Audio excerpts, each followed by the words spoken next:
Welcome, everybody. We are studying in the second book of Nephi. Thanks for everyone who could join me tonight. What thoughts have you guys had as you've been reading? Has anything stood out to you? But I think the thing that's the most interesting about these chapters, let's see, is this where, yeah, this is where Nephi kind of receives that revelation that he needs to pack up his family and leave. And I think that that's really a powerful statement as somebody who's had to do that. Like it's just that's a terrible, terrible revelation to receive of like, hey, this place, these people who should be safe, this place that should be safe, this place that should be happy, it's not that.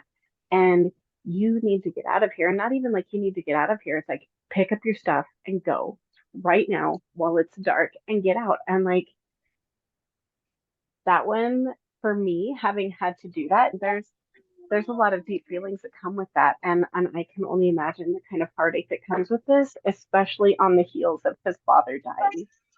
So I found that to be really tender. And then, yeah, we talked last time about how we see the abuse cycle happening with Nephi and his brothers. And now we see Nephi getting out of that abuse, and how heart-wrenching that has to be.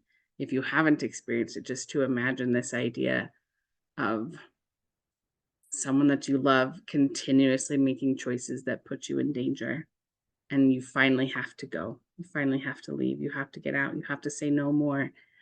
And I like that we see God the deliverer in this space, where he does say, it's you don't have to continue in this abuse. That's not something I'm expecting of you.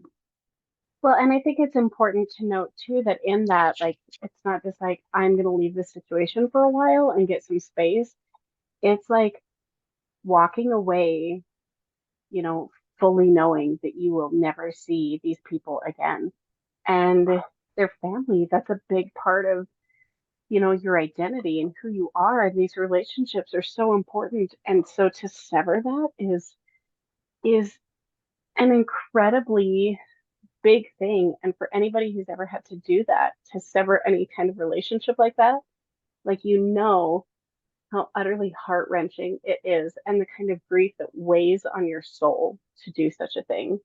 And for the Lord to come in that situation and be like, hey, you know, you deserve peace, you deserve freedom, like you have done all that I have asked you to do, and you are in a sense being released from this relationship where your contributions are not valued or your voice is not heard. And I think that that's so often it's just easy to write that off as like, oh yeah, he left and then, moving on. But like to understand the kind of grief that goes into that thing is huge, huge. Huge, absolutely. All right. Thank you, everyone, for coming tonight. If you're interested in joining us for our chats, reach out to me. You can contact me at rejoicerecovery.org, and we'll see you all next week. Thanks, everyone.